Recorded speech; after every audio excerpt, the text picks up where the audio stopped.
Alors, avant de commencer à proprement parler le meeting, je voudrais d'abord dire qu'à la tribune se trouvent les camarades qui sont tête de liste des listes lutte ouvrière des villes de la région parisienne et bien sûr nos deux camarades porte-parole, Nathalie Arthaud et Jean-Pierre Mercier.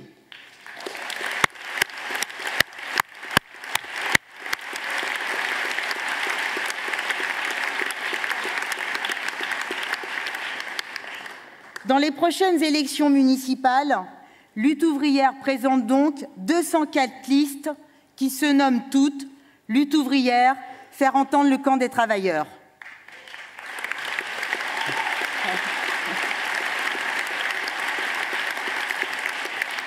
Car le sens de notre présence dans ces élections est de permettre aux travailleurs d'exprimer leur colère et leur opposition à la politique de Hollande et de ses amis du grand patronat, en votant pour des listes qui se définissent clairement comme étant dans le camp des travailleurs. Il y a donc de telles listes qui se revendiquent de ces idées en métropole, mais aussi une à Saint-Benoît, dans l'île de la Réunion.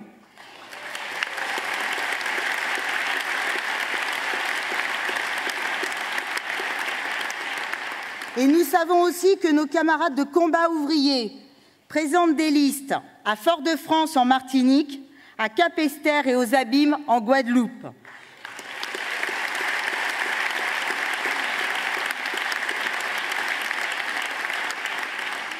Des listes qui affirment la même nécessité pour les travailleurs de dénoncer et de contester la politique du gouvernement et du patronat. Alors 204 listes, cela ne nous permet évidemment pas d'être présents dans la majorité des villes, même d'une certaine taille de ce pays. En revanche, en juin prochain, lors des élections européennes, il y aura dans toutes les circonscriptions des listes lutte ouvrière pour défendre les mêmes idées, les mêmes perspectives et les mêmes objectifs de lutte. Partout où nous nous présentons, dans ces municipales, c'est avec le concours de travailleurs, de chômeurs, de mères de famille, de retraités ou de jeunes qui ont bien voulu faire ce geste pour permettre à ces idées de se faire entendre. Et ce geste est important, car il permet de montrer qu'un courant politique qui se place résolument dans le camp des travailleurs existe et qu'une fraction, même petite, du monde du travail tient à le faire entendre. En Île-de-France, nous présentons 71 listes lutte ouvrière dans tous les départements de la région, de Mantes-la-Jolie à Aulnay-sous-Bois, d'Argenteuil à Melun, en passant par Nanterre, Corbeil, Corbeil-Essonnes, Créteil. Nous sommes présents dans une bonne partie des villes populaires de cette région, que je ne vais pas toutes citer, sans oublier Paris. Alors bien sûr, on ne va pas présenter ce soir toutes ces listes, ni tous les candidats qui mènent ces listes, qui sont présents ici à cette tribune, parce que la soirée n'y suffirait pas. Facile. Nous pouvons en revanche dire que tous exprimeront les mêmes idées. Toutes et tous font partie du monde du travail, connaissent les conditions de vie que nous impose le grand patronat, partagent avec leurs camarades de travail les combats contre les reculs qu'on voudrait nous voir accepter, les licenciements et les fermetures d'usines. Qu'ils soient postiers, ouvriers de l'automobile, du bâtiment, de l'aéronautique, enseignants ou infirmières, ils veulent parler au nom des intérêts communs de l'ensemble du monde du travail et porter une perspective radicalement différente de tous les autres partis qui se présentent en vantant leur gestion locale et en tentant de faire croire que cela représenterait une réponse face à la catastrophe sociale que nous vivons. Mais pour entamer ce meeting, donc pour commencer, je vais donner la parole d'abord à Jean-Pierre Mercier, puis à Nathalie Arthaud. Et j'en profite aussi pour annoncer que Nathalie et Jean-Pierre mèneront la liste lutte ouvrière aux élections européennes en Île-de-France dans les prochaines élections.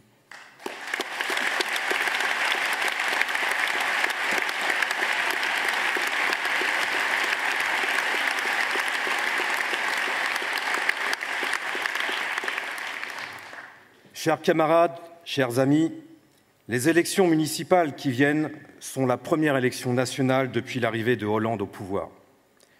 Vous le savez certainement tous, vous qui êtes ici ce soir, nous ne pensons pas, nous n'avons jamais pensé que les élections pouvaient changer la société.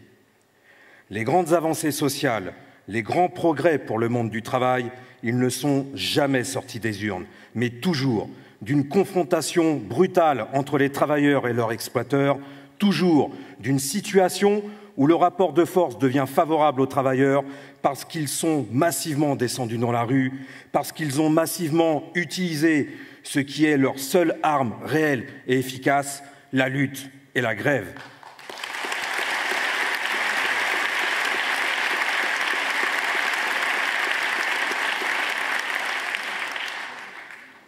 Mais les élections sont tout de même l'occasion de faire un geste politique. Elles offrent tout simplement l'occasion de dire son dégoût, son écœurement, sa colère. Et si nous avons voulu nous présenter dans un certain nombre de villes, si nous nous présenterons dans 2 mois dans toutes les circonscriptions aux élections européennes, c'est justement pour pouvoir permettre à tous ceux qui ont envie d'exprimer leur colère de le faire. Vous savez, aux élections, il n'y a pas 36 possibilités. Voter pour le Parti socialiste, l'UMP et leurs alliés divers, c'est une façon de dire à ceux qui se relayent pour nous presser comme des citrons depuis des décennies « Remettez-nous ça, on n'en a pas encore eu assez ». Voter Front National, c'est dire que plutôt que de s'en prendre aux riches, on préfère s'en prendre aux plus faibles, aux étrangers, aux chômeurs, aux Roms. Voter Front National, c'est dire qu'on veut que les riches restent riches, mais que l'on aimerait que le pouvoir tape encore plus fort sur les pauvres.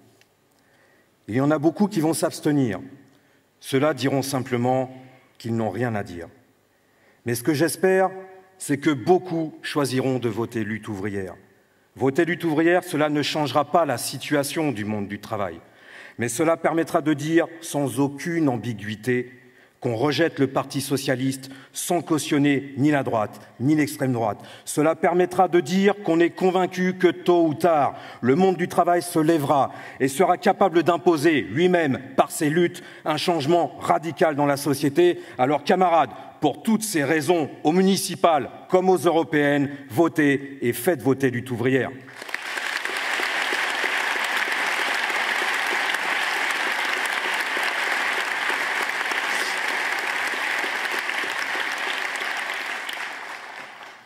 Pierre Gattaz, le président du MEDEF, a tout récemment émis une nouvelle revendication.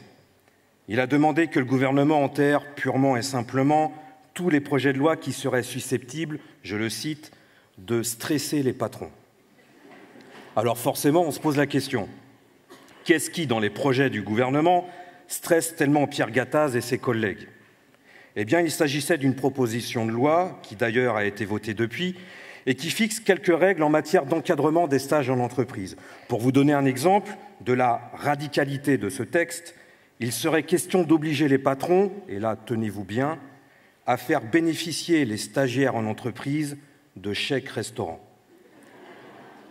Et voilà ce qui suffit à Gattaz pour se fendre d'une conférence de presse, pour demander, pour exiger que le gouvernement arrête de stresser les patrons, en utilisant le bon vieux chantage, si vous faites ça, on ne créera pas d'emplois et même on délocalisera, probablement dans les pays où l'on n'est pas obligé de nourrir les stagiaires. Ce n'est qu'une anecdote, mais elle en dit long. Le grand patronat est tellement habitué à dicter ses ordres au gouvernement, à voir ses moindres désirs exaucés avant même d'être formulés, tellement habitué à claquer des doigts et à voir la clique des ministres se mettre au garde à vous dans la seconde, qu'il s'estime tout permis. Et pourquoi se priverait-il ? Pour paraphraser l'expression célèbre, tant que le patronat gagne, il continue de jouer. Depuis que Hollande est arrivé au pouvoir, il y a bientôt 2 ans, il n'a pas pris une seule mesure sérieuse pour empêcher le grand patronat de nuire. Les seules mesures qu'il a prises ont été des mesures d'affichage, inutiles, dérisoires, mais qui ont parfois déclenché quand même quelques froncements de sourcils au MEDEF, ce qui suffit en général au gouvernement pour reculer avec des plates excuses. Il suffit de se rappeler la promesse de Hollande en février 2012, faite devant les ouvriers de Florange, lui, président, il ferait une loi interdisant les entreprises rentables de fermer une usine.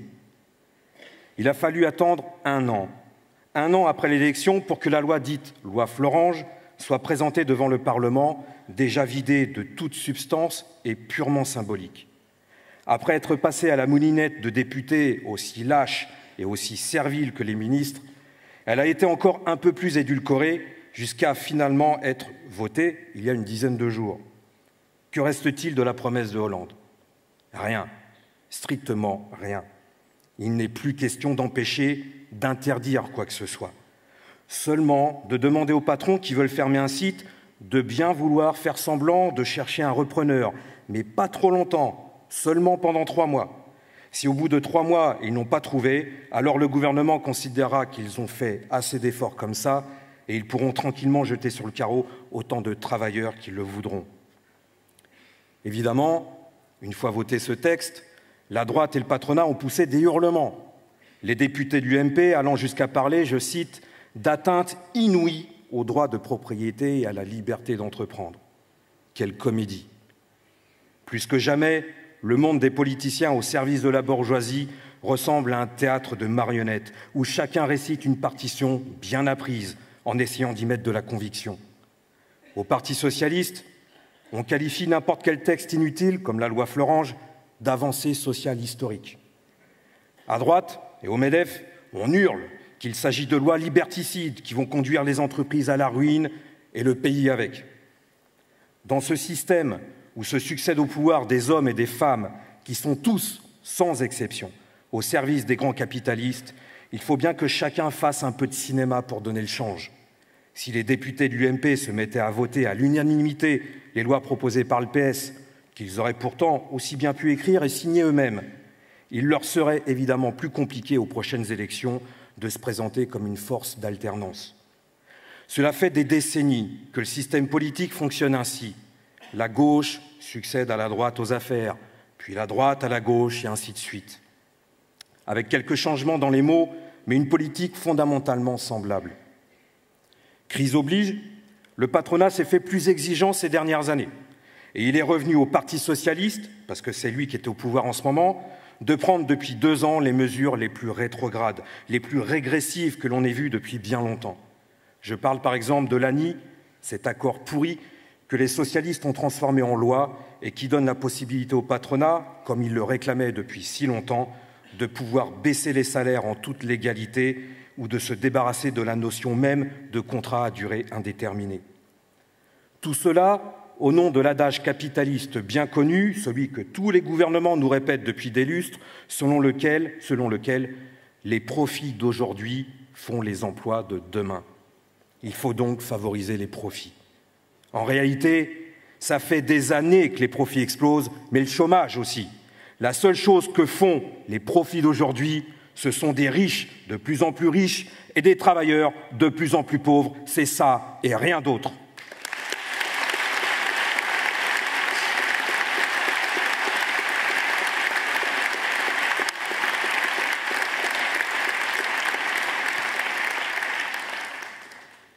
Et puis, il y a le refrain répété 1000 fois par jour par le patronat, les ministres, tous les partis politiques du Parti socialiste au Front national, par la presse et un bon nombre de syndicats sur la compétitivité et le coût du travail. Pas un jour, pas une heure sans qu'on entende ces mots, sans qu'on nous répète, à nous, les travailleurs, que nous coûtons trop cher, que les entreprises sont bien obligées de fermer et d'aller s'installer ailleurs, vu le manque de compétitivité des travailleurs en France, et ainsi de suite. Mais le prétendu coût du travail, c'est un mensonge, c'est de la propagande patronale, car le travail ne coûte rien aux capitalistes, il ne leur fait que rapporter, voilà la vérité.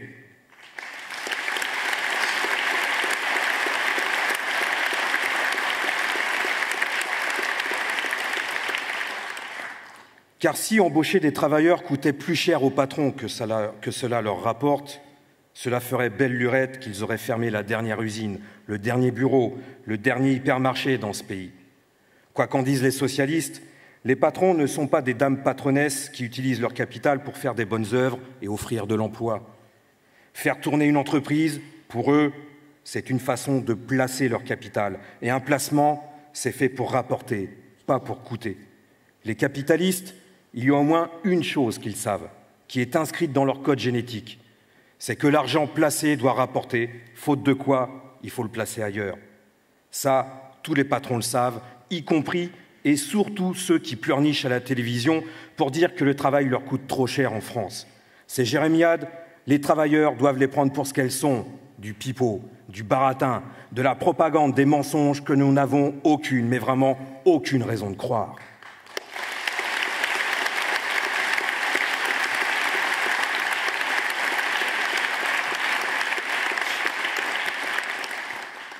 Pas plus que nous devons nous faire avoir par la propagande sur la compétitivité.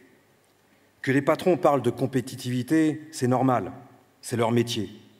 Faire jouer la concurrence entre les travailleurs d'un pays à l'autre, d'une région à l'autre, d'une usine à l'autre, parfois d'un atelier à l'autre, pour tirer les salaires vers le bas, c'est ce qu'ils font depuis qu'ils existent. C'est comme ça qu'ils font du profit depuis que les premières manufactures industrielles ont vu le jour. Mais c'est précisément pour cela que le mouvement ouvrier a toujours combattu cette notion, quel que soit le nom qu'on lui donne. C'est pour cela que le mouvement ouvrier a défendu inlassablement l'union entre les travailleurs contre la concurrence, l'internationalisme contre le patriotisme, la conscience d'appartenir à une même classe contre les nationalismes, tous les régionalismes et tous les communautarismes.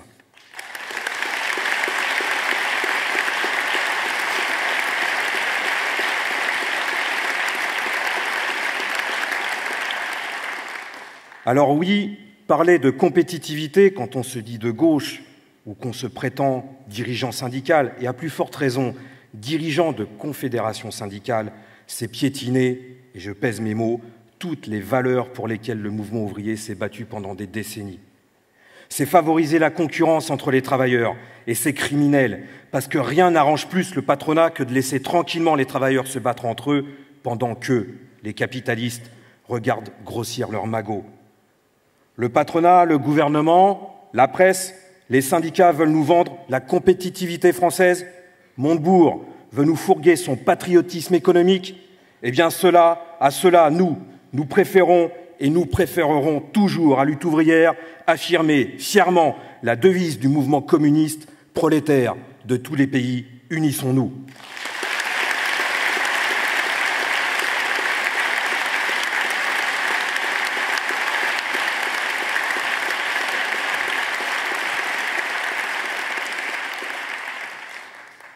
Alors oui, qu'elle utilise contre les travailleurs la soi-disant lutte contre le chômage, celle contre le coût du travail ou pour la compétitivité, l'alternance entre la gauche et la droite est un jeu de dupes qui ne sert depuis bien longtemps qu'à tromper les travailleurs.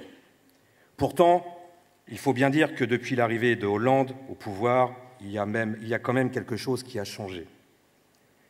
C'est que le Parti socialiste ne cherche même plus à faire semblant d'être de gauche, ne cherche même plus à se faire passer pour le défenseur du monde du travail comme c'était le cas avant. Non, le problème du Parti socialiste aujourd'hui, c'est plutôt de rompre une fois pour toutes avec cette image et de s'affirmer comme le porte-parole conscient, assumé du grand patronat. Depuis la visite du Premier ministre Jean-Marc Ayrault à l'université d'été du MEDEF l'été dernier, jusqu'au discours de vœux de Hollande au mois de janvier, tout est fait pour courtiser les patrons, pour leur faire de véritables déclarations d'amour et de confiance. Hollande ayant même poussé le zèle, lors de son voyage aux États-Unis, à prendre dans ses bras pour lui faire un câlin, devant les caméras, un représentant des jeunes entrepreneurs. Je parle de ce voyage lors duquel le patron du MEDEF, Gattaz, avait directement sa place dans l'avion présidentiel. Il est vrai qu'il est courant que les chefs d'État emmènent avec eux de grands patrons dans leurs déplacements à l'étranger. Mais le patron des patrons, c'était, il faut le dire, encore plus clair en termes de symbole. Bien entendu, sur le fond, il n'y a pas lieu de s'en étonner. Nous sommes en 2014. Cela fait donc un siècle, tout juste cette année, que le Parti socialiste a officialisé son changement de camp. Car il y a 100 ans tout juste, à l'été 1914, les socialistes de France et d'Allemagne commettaient leur première et une de leurs pires trahisons. Ils soutenaient leurs bourgeoisies respectives et les gouvernements dans le déclenchement de la guerre mondiale et envoyaient des millions de travailleurs s'entremassacrer dans les tranchées. Les travailleurs n'ont donc absolument rien à attendre de ces gens-là.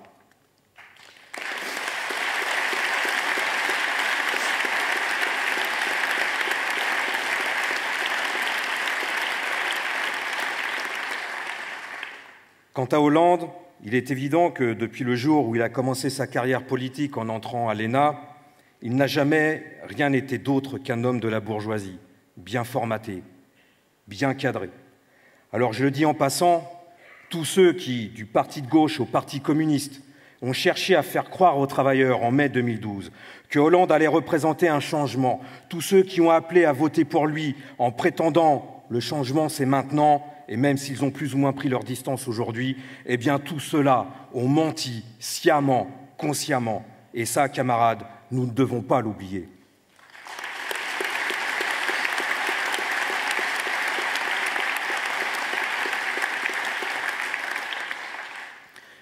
Oui, Hollande a toujours été un homme de la bourgeoisie, mais il n'empêche qu'à la différence d'avant, il ne cherche plus du tout à s'en cacher. Il s'en vante au contraire. Évidemment, il ne s'agit pas de convaincre les patrons.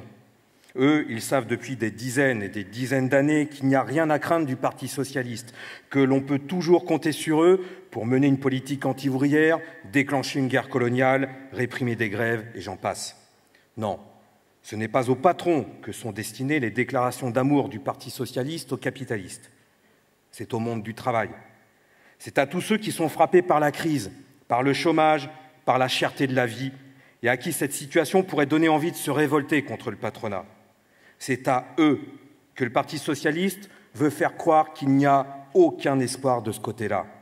C'est à toute la population que ce parti veut montrer qu'en dehors du système capitaliste, il n'y a point de salut, que c'est la grande bourgeoisie et elle seule qui a les clés, qu'il n'y a aucune perspective que de s'en remettre à son beau vouloir, et qu'il n'y a donc pas d'autre politique possible que de faire ce qu'ils font, à savoir démolir la condition ouvrière au nom du profit. Il y a un siècle, les curés tentaient d'endormir la classe ouvrière, de lui faire renoncer aux luttes, en lui disant de s'en remettre au bon Dieu pour améliorer son sort. Aujourd'hui, la gauche au pouvoir joue le même rôle, sauf qu'à la place du bon Dieu, elle a mis le patronat, devant lequel elle se prosterne en demandant aux travailleurs de faire de même. Voilà le vrai rôle que joue le Parti socialiste.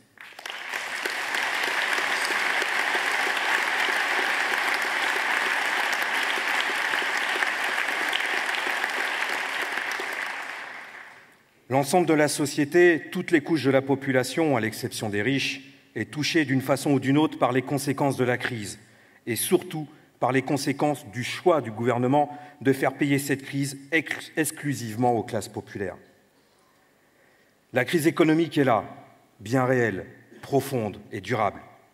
Elle dure sous une forme ou sous une autre depuis plus de 30 ans, mais elle s'est fortement aggravée depuis l'effondrement bancaire de 2008. Face à une telle crise, les gouvernements successifs refusent de faire payer les responsables, c'est-à-dire les grands industriels et les banquiers. Ils font donc payer tout le reste de la société, c'est-à-dire tous ceux qui n'y sont strictement pour rien. C'est cette politique qu'applique Hollande, exactement comme Sarkozy l'a fait avant lui, avec la seule différence que Hollande le fait avec un peu plus de violence encore, la crise s'étant aggravée. Pour maintenir le niveau des profits du grand patronat, le gouvernement a ouvert en grand les robinets de l'argent public, sans chercher à s'en cacher d'ailleurs. Après le crédit impôt compétitivité emploi, un cadeau de 20 milliards par an au patronat, voici maintenant le pacte de responsabilité. Autre nom ronflant, mais même système. Donner de l'argent au patron, directement ou sous forme d'exonération de cotisations, de taxes ou d'impôts. Les patrons bénéficiaient déjà de plusieurs dizaines de milliards de mesures de soutien, allant des exonérations de cotisations sur les bas salaires, au crédit impôt recherche, en passant par des baisses de TVA ciblées, les aides directes des collectivités locales, etc., etc. Voilà maintenant que Hollande leur a promis la suppression pure et simple des cotisations sur les allocations familiales. Le problème, c'est que les finances publiques ne sont pas un puits sans fond et que ce qui ne rentre pas sous forme de cotisation patronale, eh bien, il faut aller le chercher ailleurs, ou bien sous forme de rentrées supplémentaires, c'est-à-dire d'impôts et de taxes supplémentaires pour la population, ou bien sous forme d'économies sur le budget de l'État. Pour financer le fameux pacte de responsabilité, Hollande a chiffré les choses. Il faudrait réaliser 50 milliards d'euros d'économies. Des économies sur le budget de l'État, dit comme cela, ce n'est qu'une formule que les ministres utilisent beaucoup. Ils arrivent même à enrober cela de façon à ce que cela passe pour quelque chose de positif, qui bénéficiera à tout le monde. Après tout le monde cherche à faire des économies, à ne pas se montrer trop dépensier. Le gouvernement utilise même le terme de gestion vertueuse des affaires publiques, en expliquant qu'il fait la chasse aux dépenses inutiles. Et là encore, c'est une escroquerie. Or, ce n'est pas qu'il n'existe pas des tas de dépenses inutiles au niveau de l'État. Le mouvement ouvrier a toujours défendu l'idée de gouvernement à bon marché. La Commune de Paris, il y a un siècle et demi, avait commencé à le mettre en application. L'État coûte cher, très cher, parce que sa principale fonction est de défendre les intérêts de la bourgeoisie contre le reste de la population, que cette bourgeoisie est une classe ultra-minoritaire. Cela impose l'existence d'un appareil d'État coupé de la population, extrêmement lourd, pesant, pléthorique.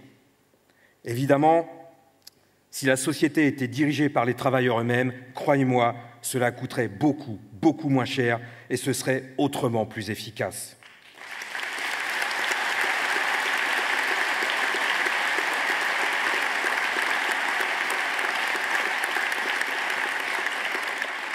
Mais vous vous en doutez, ce n'est pas cela que pensent le Parti socialiste et l'UMP quand ils parlent de faire des économies.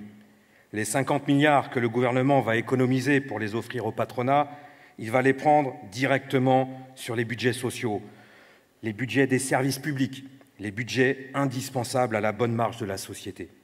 Ces 50 milliards d'économies, cela voudra dire encore des places en crèche en moins, des lits d'hôpitaux qui ferment quand ce ne sont pas des hôpitaux entiers, des bureaux de poste, des classes d'école et des lignes de chemin de fer locales supprimées. Cela voudra dire des possibilités de se soigner qui disparaîtront pour les plus pauvres. Cela voudra dire les collectivités locales encore un peu plus étranglées par la diminution des dotations, avec tout ce que cela suppose de services en moins pour la population. C'est déjà le cas depuis des années, et la chose que promet le gouvernement à la population, c'est que cela va empirer. Les catégories les plus fragiles de la population, les malades, les handicapés, les personnes âgées, voient toutes les aides, déjà maigres, qui leur étaient octroyées diminuer année après année. Faute de budget, les pouvoirs publics renoncent à toutes sortes d'investissements utiles, voire indispensables. On ne peut pas en dresser la liste, ce serait interminable, mais combien de projets utiles ont ainsi été remisés? Le schéma national des infrastructures de transport, qui prévoyait de construire enfin des lignes de chemin de fer permettant de désenclaver certains territoires, a été enterré, trop cher. Tout comme des dizaines de projets de transport urbain qui ont été abandonnés parce que l'État a annoncé qu'il supprimait les subventions aux communes dans ce domaine. Tout récemment, le 26 février, le gouvernement a annoncé qu'il remettait à plus tard l'obligation de mettre les lieux publics en accessibilité pour les personnes handicapées. Initialement prévue pour février 2015, cette obligation a été repoussée de 6, voire de 9 années supplémentaires. Tant pis pour les handicapés, pour qui aller à la poste, à la mairie ou prendre les transports en commun restera un cauchemar. Il en va de même dans tous les domaines touchant à la gestion publique. Au XXIe siècle, dans un des pays les plus riches du monde, il y a aujourd'hui encore 140 000 personnes qui dorment dans la rue et 3,5 millions de gens qui vivent dans des logements insalubres, des chiffres qui s'aggravent d'année en année. Et je ne parle pas des bidonvilles qui ont refait surface depuis quelques années sur les bords des autoroutes et des périphériques. Que fait le gouvernement? Rien.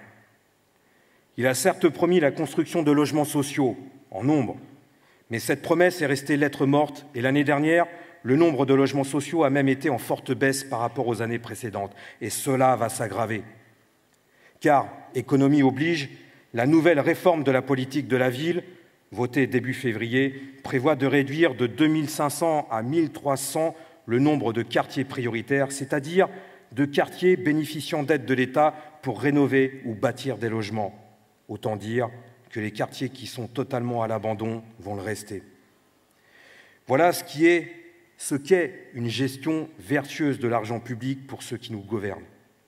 Tout l'argent économisé pour être offert à la grande bourgeoisie sera de l'argent en moins consacré au plus grand nombre. Chaque réforme engagée, c'est une réforme qui fait régresser les droits des travailleurs, des chômeurs, des assurés sociaux, des retraités. Le gouvernement socialiste a réussi à faire reculer l'âge de la retraite plus encore que l'avait fait Sarkozy. Il a réformé le Code du travail pour rendre les licenciements plus faciles et permettre les baisses de salaire. Que va-t-il satisfaire maintenant comme exigence du MEDEF? Supprimer les indemnités chômage? Supprimer le SMIC? Malheureusement, sur ces sujets, leur imagination est sans limite et peu importe aux socialistes les conséquences de cette politique sur toute la population. Elles sont pourtant terribles. Les conséquences économiques de la crise, tout comme les conséquences politiques de la trahison des partis de gauche, sont un cancer qui ronge toute la société. Quand la vie est dure, quand le spectre du chômage hante la vie de chacun, quand les fins de mois difficiles arrivent chaque mois un peu plus tôt, quand on ne sait déjà plus comment on va payer les factures, le médecin, la cantine, les traites des crédits, et quand arrive en plus une feuille d'impôt 2 fois plus lourde que l'année précédente, il est facile de céder à la démoralisation. La misère et le chômage sont des terreaux favorables pour voir pousser les idées les plus réactionnaires, et elles poussent d'autant plus facilement que les partis de gauche eux-mêmes les encouragent. Faute de vouloir désigner les vrais responsables de la crise et du chômage, les socialistes eux-mêmes en sont à s'abaisser au niveau du Front National pour désigner du doigt les étrangers, les Roms, les fonctionnaires, les assurés sociaux comme boucs émissaires. Les opinions qui tiennent le haut du pavé aujourd'hui sont celles de la droite et de l'extrême droite. Toutes les idées progressistes reculent, à tel point aujourd'hui que les forces les plus réactionnaires ne craignent plus de descendre dans la rue pour réclamer par dizaines de milliers la suppression du droit à l'avortement ou pour condamner le fait qu'on tente d'apprendre aux enfants, dès l'école, à ne pas mépriser les femmes. Oui, les idées les plus crasseuses ressortent aujourd'hui des poubelles et des égouts.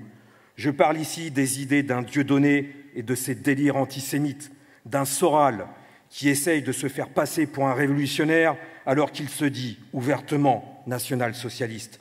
Je parle de ces crânes rasés qui encadrent les prêtres en soutane et cherchent à molester le personnel soignant dans les hôpitaux qui pratiquent l'avortement. Et il n'est pas certain qu'un bon nombre de gens dans la petite bourgeoisie, enragés par le fait qu'eux aussi sont frappés de plein fouet par le gouvernement qui préfère les ruiner plutôt que de toucher un cheveu des grands capitalistes, n'aient pas envie demain de passer eux aussi à l'action violente et d'aller mettre le feu à des camps de Roms, à des synagogues, à des mosquées ou à des locaux syndicaux.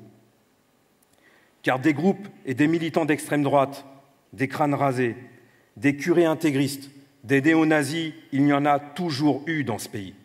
Mais ils n'ont que rarement réussi à entraîner des masses derrière eux. Mais si la politique des gouvernements continue de menacer de ruine des pans entiers de la population, jusqu'y compris des commerçants, des petits patrons, des artisans, rien ne dit que ceux-ci ne se sentiront pas très vite attirés par ces groupes d'extrême droite qui ne leur prêcheront pas, eux, la résignation. Et rien ne dit que certains travailleurs, ne supportant plus la vie dans des cités gangrénées par la pauvreté, la violence, la drogue et les trafics en tout genre, ne tombent pas aussi dans leur filet. Voilà où l'on en est aujourd'hui.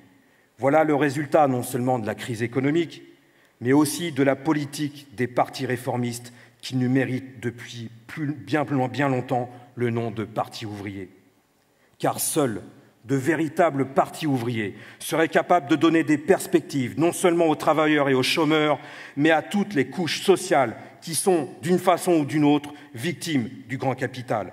Voilà aussi pourquoi il est indispensable, vital, de maintenir vivantes les idées du mouvement ouvrier révolutionnaire et de travailler à le faire renaître.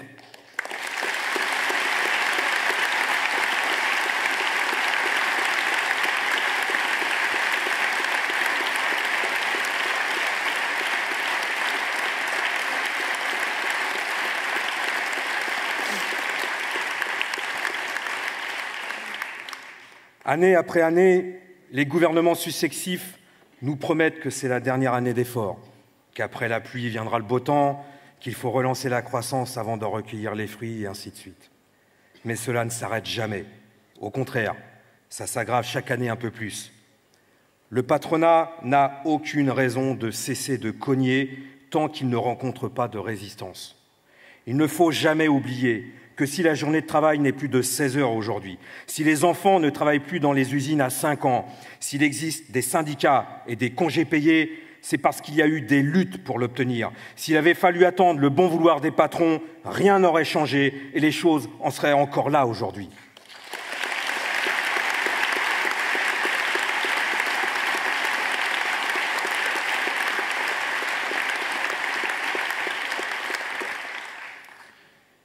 Et à ceux qui en doutent, il suffit de rappeler que les mêmes patrons qui possèdent les 9/10 de l'économie de ce pays possèdent également des usines dans les pays les plus pauvres du monde, du Bangladesh au Vietnam, du Mexique à Haïti, et que ces patrons, bien propres sur eux, qui passent ici à la télé pour pérorer sur la responsabilité sociale des entreprises et sur le dialogue social exemplaire, font travailler des ouvriers, des hommes, des enfants dans ces pays dans des conditions dignes de l'esclavage. La bourgeoisie est une classe qui a une très forte conscience de ses intérêts, avec pour baromètre l'état de ses coffres-forts. Elle ne renonce jamais. Ce qu'elle a dû céder face aux luttes, elle espère bien le reconquérir un jour, quel que soit le temps qu'il lui faudra pour cela. Et la seule force qui puisse l'en empêcher, c'est le mouvement ouvrier et personne d'autre. Si celui-ci est défaillant, et c'est ce qui se passe depuis des dizaines d'années, alors la bourgeoisie n'a aucune raison de se priver d'essayer de reprendre tout ce que nous avons gagné en 2 siècles de lutte. Les syndicats et les réformistes peuvent toujours pleurer sur le fait que le patronat touche aux acquis sociaux, ça ne changera rien. Dans la société capitaliste, il n'y a jamais rien d'acquis pour les exploiter. Les acquis n'existent qu'à partir du moment où l'on a la force de les défendre.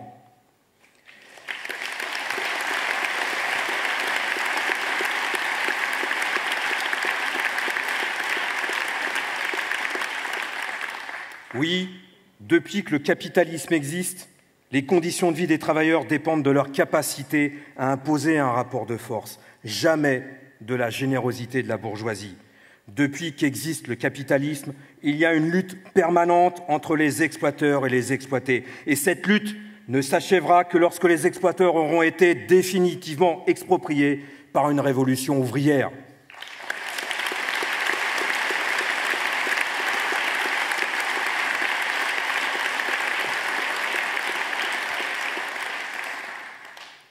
D'ici là, le patronat cherchera toujours à regagner ce qu'il a perdu. Mais cela ne veut pas dire qu'il faut abandonner la lutte. Au contraire. Oui, les patrons, par exemple, ont réussi à supprimer la retraite à 60 ans, mais pourtant, ils ont bien plus les moyens de la payer qu'ils l'avaient dans le passé. Alors il faudra se battre pour la récupérer. Et ceux qui pensent que ce ne sera plus possible, eh bien, camarades, ils ont tort. Il n'y aura rien d'impossible quand la classe ouvrière relèvera la tête. La seule chose qui permette au patronat de faire pleuvoir les coups aujourd'hui, c'est le fait qu'à cause de la crise, du chômage, de la dépolitisation, de la démoralisation, des innombrables trahisons de ceux qui se prétendaient les partis de gauche, la classe ouvrière est aujourd'hui absente de la scène politique. Mais sa force est intacte et rien n'a changé de ce point de vue. Il existe toujours 25 millions de prolétaires dans ce pays qui ont entre leurs mains toute l'économie, qui font tout fonctionner, sans lesquels rien n'existerait, rien ne serait produit, rien ne serait conçu, ni acheté, ni vendu, ni transporté. Alors, lorsque les travailleurs reprendront conscience de cette force collective qu'ils représentent, et lorsqu'ils s'en serviront, eh bien, croyez-moi, notre classe regagnera tout le terrain perdu, et bien plus encore.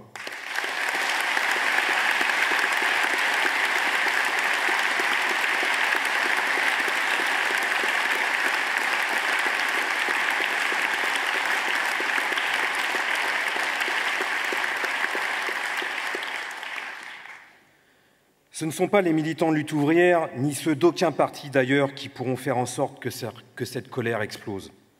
Nous ne savons pas ni quand, ni pourquoi l'explosion sociale se produira. Quelle mesure de trop prendra ce gouvernement ou un autre, qui jettera dans la rue des dizaines de millions d'hommes et de femmes en colère. Nous savons en revanche qu'une telle explosion est la seule chose qui puisse inverser le cours des choses.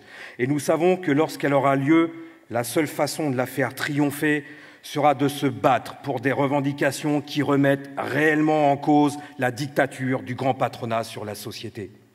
Qu'il faudra que la classe ouvrière apparaisse non comme une classe qui se bat pour son seul compte, mais qui offre des perspectives bien au-delà de ses seuls intérêts, qu'elle apparaisse comme ce qu'elle est, la seule classe capable d'entraîner derrière elle toutes les autres couches sociales contre leur ennemi commun, la grande bourgeoisie. Face à la crise qui se prolonge et qui s'aggrave, tous les politiciens, tous ces pseudo-faiseurs de miracles nous ressortent à chaque élection de nouvelles recettes pour soi-disant résoudre la crise ou pour sortir l'économie du marasme. Ce sont tous des menteurs. La crise économique, elle ne dépend pas d'eux, elle est inhérente au capitalisme. Alors le problème, notre problème, ce n'est pas l'état de l'économie, ce n'est pas le taux de croissance, ce n'est pas la dette ni le déficit de l'État, c'est de sauver notre peau à nous, les travailleurs, et par la même occasion, celle de toutes les autres couches sociales victimes de la crise, dont les grands capitalistes se moquent finalement autant qu'ils se moquent des ouvriers.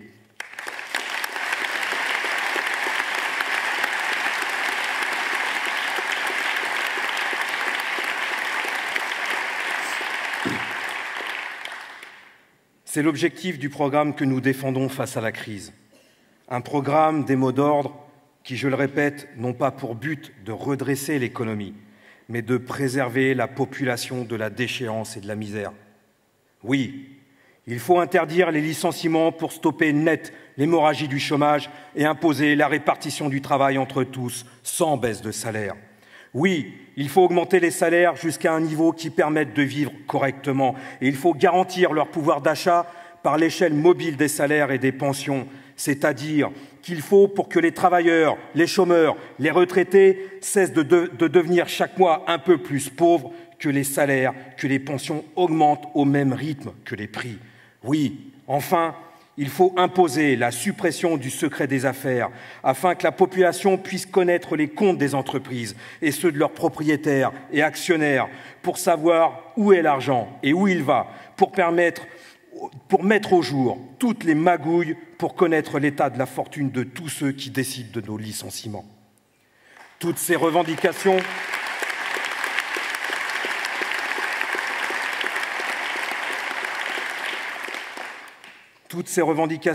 sont vitales pour les salariés eux-mêmes, mais elles pourraient aussi être un drapeau derrière lequel pourraient se retrouver tous ceux qui sont, à un degré ou à un autre, victimes du capitalisme. Ces mots d'ordre, on nous dira que les travailleurs ne sont pas prêts à les défendre aujourd'hui, c'est vrai, mais cela ne les rend pas moins justes, pas moins indispensables. Imposer ces mesures, ce serait la seule façon de sauver notre peau, il n'y en a pas d'autre.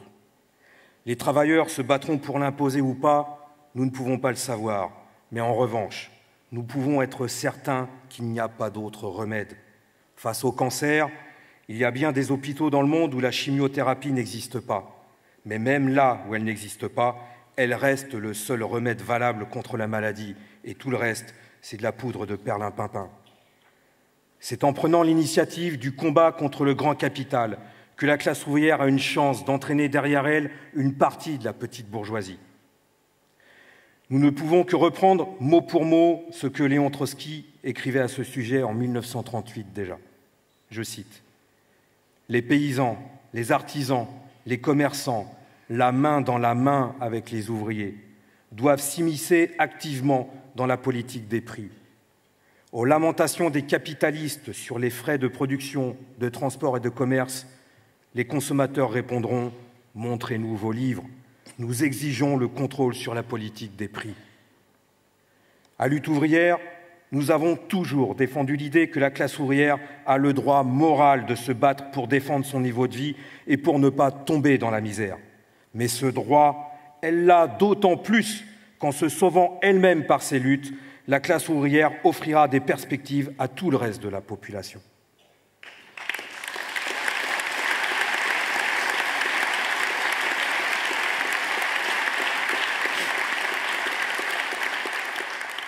Voilà les idées que nous devons défendre en ce moment, les idées que nous défendrons dans la campagne électorale comme nous le faisons tous les jours, dans les entreprises et les quartiers où nous intervenons.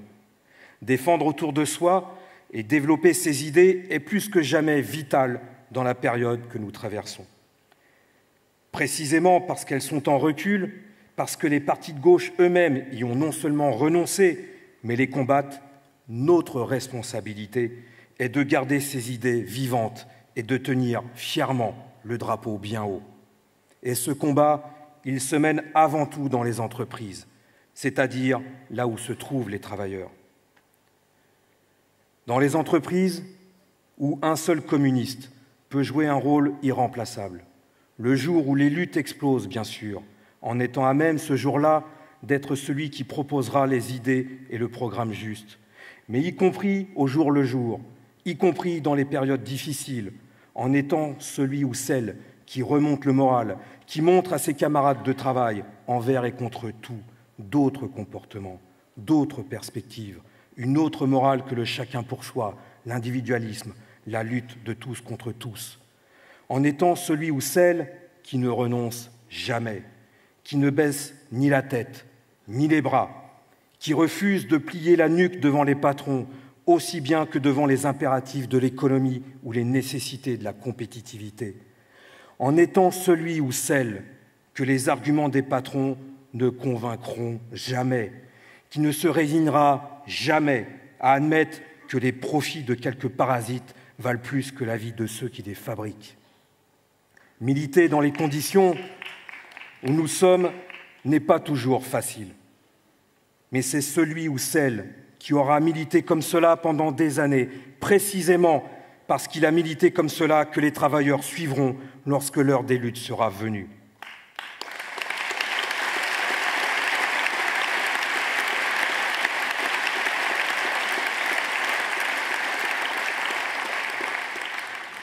Avec mes camarades de PSA Aulnay, nous avons, à une toute petite échelle, vécu ça.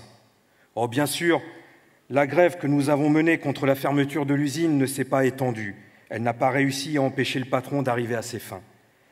Mais elle a réussi tout de même à entraîner quelques centaines de travailleurs, les plus déterminés, les plus combatifs, qui ont montré au cours de 4 mois de grève des trésors de dévouement, de combativité, d'inventivité, de discipline, de courage. Ils ont montré à une petite échelle de quoi la classe ouvrière est capable quand elle rentre en lutte, et le soutien moral massif de milliers de personnes dont nous avons bénéficié pendant la grève montre à quel point, dès que des travailleurs relèvent la tête, cela donne de l'espoir à d'autres. Rien que pour ça, cela valait 100 fois, 1000 fois la peine.